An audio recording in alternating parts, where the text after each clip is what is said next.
দেখছেন কলকাতা টিভি সংবাদ সারাদিন নিয়ে আপনাদের সঙ্গে রয়েছে ভাস্বতী। আসছে বিস্তারিত খবরে। কালীঘাটে মুর্শিদাবাদের নেতৃত্বকে নিয়ে বৈঠক, অধীরকে গুরুত্ব দিতে নারাজ তৃণমূল। বহরমপুরে প্রার্থী দেওয়ার ইঙ্গিত তৃণমূলের, হুমায়ুন কবিরকে মুখ খুলতে না নির্দেশ মুখ্যমন্ত্রীর। আপনাদের জানিয়ে রাখবো, গতকালই বৈঠক হয় কালীঘাটে এবং সেখানে মূলত মুর্শিদাবাদের কেন্দ্রের ওপর নজর দেওয়া হয়। মুখ্যমন্ত্রী মমতা বন্দ্যোপাধ্যায় তড়িঘড়ি বৈঠক ডাকেন এবং সেই বৈঠকে উপস্থিত ছিলেন অভিষেক বন্দ্যোপাধ্যায়। কালীঘাটে মুর্শিদাবাদের নেতৃত্বকে নিয়ে বৈঠক, অধীরকে গুরুত্ব দিতে নারাজ তৃণমূল। বহরমপুরে প্রার্থী দেওয়ার ইঙ্গিত তৃণমূলের, হুমায়ুন কবিরকে মুখ না খুলতে নির্দেশ মুখ্যমন্ত্রীর। বেশ কয়েকদিন আগেই হুমায়ুন কবির এবং সায়নী সিংহ রায়কে কেন্দ্র করে তৃণমূলের গোষ্ঠীর কোন্দল বারংবার প্রকাশ্যে এসেছিল এবং পাশাপাশি আপনাদের জানিয়ে রাখবো, বহরমপুর যে কেন্দ্র রয়েছে সেই কেন্দ্রে অধীর গড় একেবারে শক্ত ঘাঁটি অধীর রঞ্জন চৌধুরীর। লোকসভা নির্বাচনের আগে তাই দলীয় কর্মী সমর্থকদের উদ্দেশ্যে কড়া বার্তা দিলেন তৃণমূল সুপ্রিমো মমতা বন্দ্যোপাধ্যায়। গতকালের এই বৈঠকে মুর্শিদাবাদের তৃণমূল নেতৃত্বকে নিয়েই মূলত এই বৈঠক ছিল। পাশাপাশি লোকসভা ভোটে কোন পথে এগোতে চলেছে ইন্ডিয়া জোট, এই সমস্ত বিষয়ও কিন্তু তুলে ধরা হয় এই বৈঠকের মধ্যে দিয়ে। অন্যদিকে কংগ্রেস এবং তৃণমূলের মধ্যে জোট প্রক্রিয়া ঠিক কিভাবে হবে সেই বিষয়গুলো কিন্তু উঠে আসে এই বৈঠকের মধ্যে দিয়ে। বহরমপুরে প্রার্থী দেওয়ার ইঙ্গিত তৃণমূলের, হুমায়ুন কবিরকে মুখ না খুলতে নির্দেশ মুখ্যমন্ত্রীর। আপনাদের জানাবো, গতকাল কালীঘাটের মুখ্যমন্ত্রী মমতা বন্দ্যোপাধ্যায় বৈঠক করেন মুর্শিদাবাদের তৃণমূল নেতৃত্বকে নিয়ে। আপনারা জানেন যে মুর্শিদাবাদের দুটি কেন্দ্র তৃণমূলের দখলে থাকলেও একটি কেন্দ্র অর্থাৎ বহরমপুরের সাংসদ অধীর রঞ্জন চৌধুরী একেবারে কংগ্রেসের শক্ত ঘাঁটি বহরমপুর, তা বলাই বাহুল্য। এবং একাধিক সময় আমরা দেখেছিলাম যে অধীর রঞ্জন চৌধুরীর সঙ্গে তার বক্তব্যে মত পার্থক্য এবং বারংবার তৃণমূলের সঙ্গে একের পর এক কটাক্ষ, এবং সেই জায়গা থেকে দলীয় যে সংগঠন মুর্শিদাবাদের তৃণমূলের যে দলীয় সংগঠন, সেই দলীয় সংগঠনকেও কড়া বার্তা দিয়েছেন তৃণমূল সুপ্রিমো মমতা বন্দ্যোপাধ্যায়।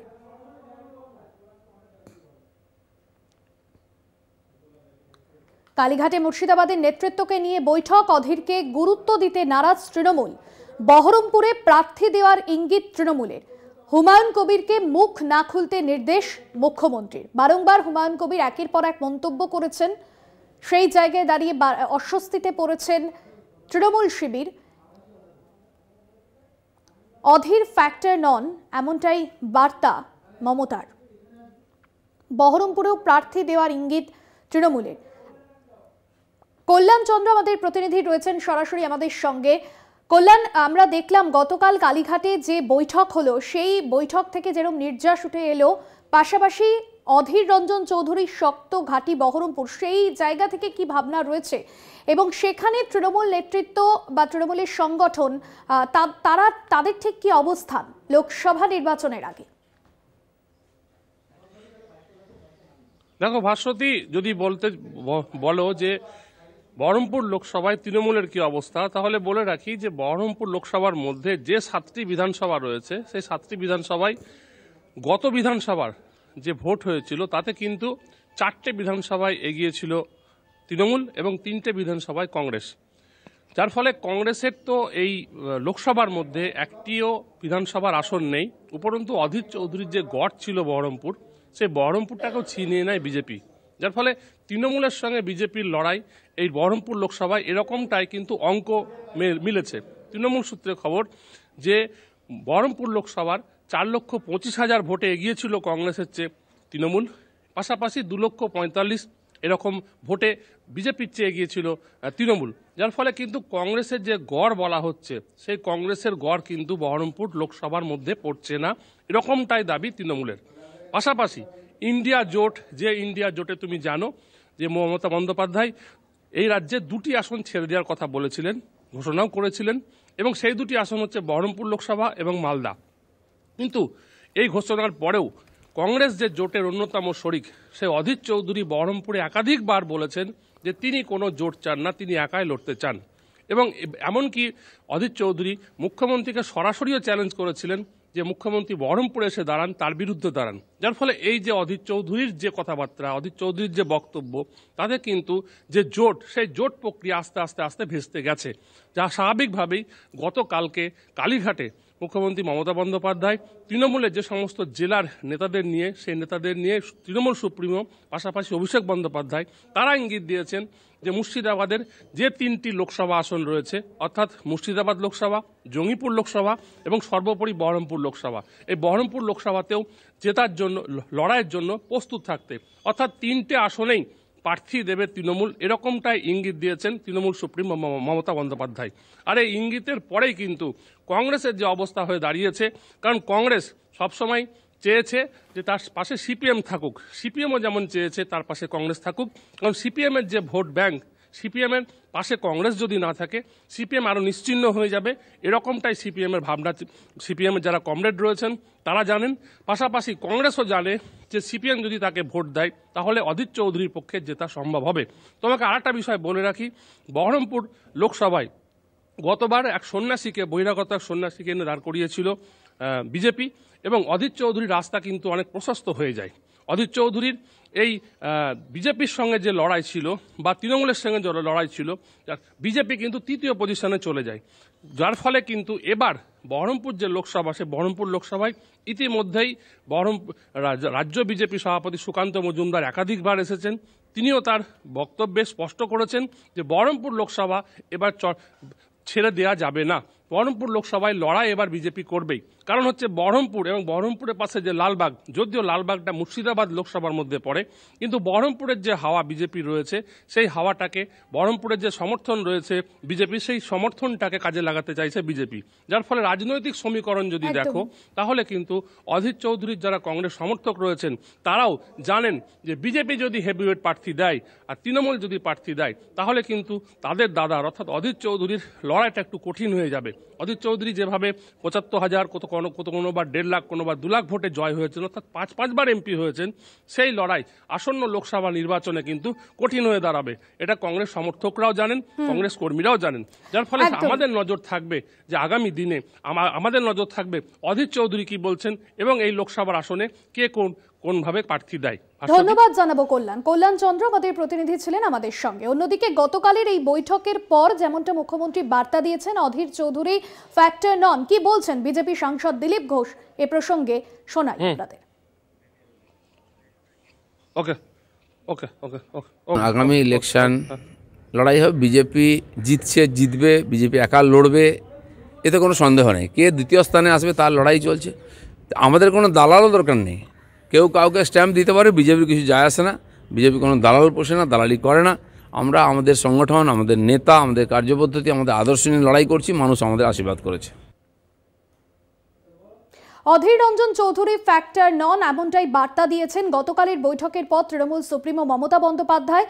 এবং আমরা জানি যে কেন্দ্রীয় স্তরে যখন জোট নিয়ে একটা আসন রফা নিয়ে সমঝোতা নিয়ে চলছে, কথাবার্তা চলছে, জোটের বৈঠক চলছে, তারই মাঝে কংগ্রেসের তরফে যেমনটা কংগ্রেস হাইকমান্ড চাইছে যে বাংলাতে তৃণমূল এবং কংগ্রেস যৌথভাবে লোকসভা নির্বাচনের লড়াইয়ে নামতে, যদিও কংগ্রেসের তরফে বলা হয়েছে যে 2টি আসন চাওয়া হয়েছে, যদিও সেক্ষেত্রে তৃণমূল কংগ্রেস তাদের যে মতামত বা তৃণমূল কংগ্রেসের কর্মী সমর্থকরা তাদের যেমনটা পর্যবেক্ষণ যে এই অধীর রঞ্জন চৌধুরীর গড় বহরমপুর কেন্দ্র, এবং সেখানে যে সমস্ত দলীয় কোন্দল রয়েছে বা দলীয় কর্মী সমর্থকরা যারা নিজেদের মধ্যে বিভিন্ন অন্তর্দ্বন্দ্বে জড়িয়ে পড়ছেন, একাধিকবার আমরা দেখেছি হুমায়ুন কবির, কখনো সায়নী সিংহ রায়, সেই জায়গা থেকে দাঁড়িয়ে কি কি বিষয় গতকালের বৈঠকে উঠে এলো সেদিকে আমাদের নজর ছিল। কারণ রাজ্যে জোটের সম্ভাবনা অনেকটাই দূরস্থ এমনটা জানা যাচ্ছে। দলীয় বৈঠকে বার্তা দিয়েছেন মুখ্যমন্ত্রী মমতা বন্দ্যোপাধ্যায় যে অধীর রঞ্জন চৌধুরী কোনো ফ্যাক্টর নয়। কংগ্রেস নেতা সৌম্য আইচরা এই মুহূর্তে আমাদের সঙ্গে টেলিফোন লাইনে রয়েছেন। আপনাকে স্বাগত জানাবো কলকাতা টিভিতে সৌম্যবাবু। গতকালের বৈঠকের পর যে মন্তব্য করেছেন মুখ্যমন্ত্রী মমতা বন্দ্যোপাধ্যায়, অধীর রঞ্জন চৌধুরী ফ্যাক্টর নন, দলীয় বৈঠকে এমনটা বার্তা দিয়েছেন, কিভাবে দেখছেন এই মন্তব্যকে আপনি? চ্যালেঞ্জ করছি, ওনাকে চ্যালেঞ্জ করছি। আর অধীরবাবু অনেকবার বলেছেন, আমি অনেকবার বলেছি, আমরা চ্যালেঞ্জ করছি, ওনার যদি ক্ষমতা থাকে উনি গিয়ে দাঁড়ান, ওনাকেও হারাবো, আমরা ওনাকেও হারাবো। ওই চ্যালেঞ্জ অ্যাকসেপ্ট করার যদি ক্ষমতা থাকে তাহলে উনি দাঁড়ান। কারণ কত হাতি ঘোড়া সব ওখানে বহরমপুরে পাঠিয়েছিল সমস্ত বড় বড় ভিড়দের, তারা সব এখন ওখানে সব হেরে টেরে গিয়ে কেউ বিজেপি জয়েন করে গেছে, কেউ আবার ওখানে পালিয়ে গেছে ওখান থেকে। তো এসব অনেক আমরা দেখি ভোটের আগে গিয়ে এসব মানে শীতকালে গা গরম করার জন্য বেসুরো গান। তো ওনার যদি ক্ষমতা থাকে উনি কে নিজে দাঁড়ান না?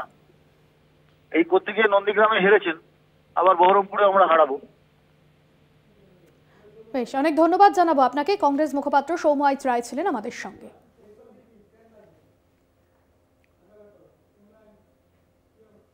22শে জানুয়ারি অযোধ্যায় রাম মন্দির উদ্বোধন। ওই দিনই রাজ্যে সংহতি মিছিলে হাঁটবেন মুখ্যমন্ত্রী মমতা বন্দ্যোপাধ্যায়। সর্বধর্ম সমন্বয়ের বার্তা দিতেই মুখ্যমন্ত্রীর এই মিছিল। কালীঘাটের মন্দিরে পুজো দিয়ে ওই মিছিলের সূচনা করবেন মুখ্যমন্ত্রী। রাজ্য নেতৃত্ব নয়, মিছিলের সামনের সারিতে থাকবেন বিভিন্ন মন্দির, মসজিদ, গির্জা এবং গুরুদ্বারের প্রতিনিধি। দেখা যাক কোন পথে যাবে সংহতি মিছিল। 22শে জানুয়ারি কলকাতায় সর্বধর্ম সমন্বয়ের লক্ষ্যে সংহতি মিছিলে পা মেলাবেন মুখ্যমন্ত্রী মমতা বন্দ্যোপাধ্যায়। কালীঘাট মন্দিরে পুজো দিয়ে শুরু হবে এই সংহতি মিছিল। কালীঘাট থেকে হাজরা পার্ক হয়ে পার্ক সার্কাস ময়দান পর্যন্ত এই মিছিলে সামিল হবেন বিভিন্ন ধর্মীয় সম্প্রদায়ের মানুষজন।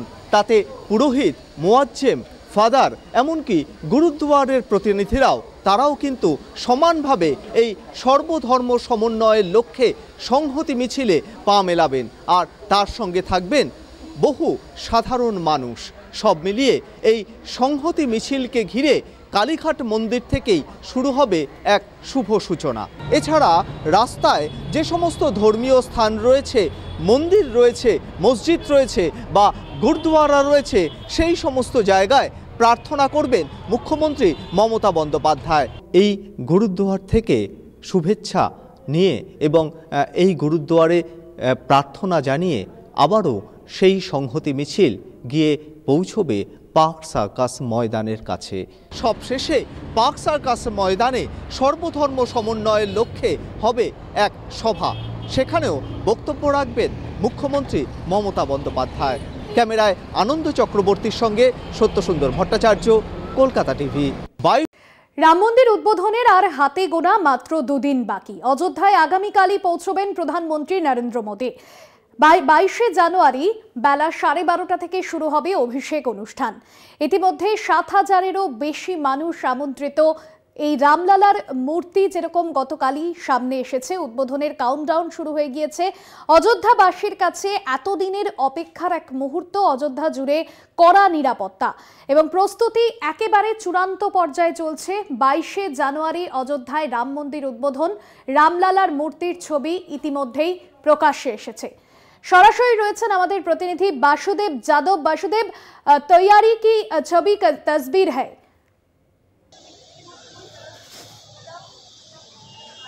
जी बिल्कुल, बता दें कि अयोध्या में भगवान रामलला का भव्य दिव्य मंदिर बन चुका है और यहाँ पे जो भगवान रामलला की प्रतिमा है, मूर्ति है, आइडल है, उसको स्थापित कर दिया गया है। 22 जनवरी को देश के प्रधानमंत्री नरेंद्र मोदी यहाँ पर आएंगे और मंदिर का उद्घाटन करेंगे। उद्घाटन से पूर्व पूरी अयोध्या को सजाया और संवारा गया है। इस समय हम जहाँ पे हैं ये राम जन्मभूमि पथ है और आज से ही जो साधारण आम पब्लिक राम जन्मभूमि में दर्शन करते थे, जहाँ पे भगवान रामलला अस्थायी में विराजमान थे, उसको चूंकि मंदिर में शिफ्ट किया जा रहा है, इसलिए दर्शन पूजन का काम स्थगित कर दिया गया है। राम जन्मभूमि परिसर में केवल प्राण प्रतिष्ठा उत्सव का कार्यक्रम चल रहा है और राम जन्मभूमि पथ पे साज सज्जा का सजावट चल रहा है, डेकोरेशन का काम चल रहा है, फूल पत्तियों से उसको सजाया जा रहा है। पूरे राम जन्मभूमि परिसर को सजाया और संवारा जा रहा। पूरी अयोध्या में काफी सुरक्षा व्यवस्था कर दी गई है, चाहे वो सरयू नदी का तट हो, चाहे सिविल पुलिस हो, बीडीएस हो, इंटेलिजेंस हो, हर प्रकार के सिक्योरिटी यहाँ पे लगाए गए हैं। यहाँ के जिलाधिकारी नीतीश कुमार और यहाँ के कप्तान राजकरण नैयर, आईजी प्रवीण कुमार द्वारा पूरी सुरक्षा व्यवस्था का जायजा लिया जा रहा है। इंतजार की घड़ियां खत्म होने वाली हैं। 22 जनवरी को देश के प्रधानमंत्री आएंगे, राम मंदिर का उद्घाटन होगा। उससे पूर्व पूरी अयोध्या राममय हो चुकी है। काफी संख्या में श्रद्धालु आए हैं, अन्य मठ मंदिरों में दर्शन कर रहे हैं, लेकिन राम जन्मभूमि परिसर में जो रामलला का दर्शन है वह आम नागरिक के लिए, साधारण बंद कर दिया गया है। 22 जनवरी को जो देश के प्रधानमंत्री मंदिर का उद्घाटन कर देंगे, उसके बाद ही कोई राम जन्मभूमि परिसर में जाकर दर्शन कर सकेगा। जी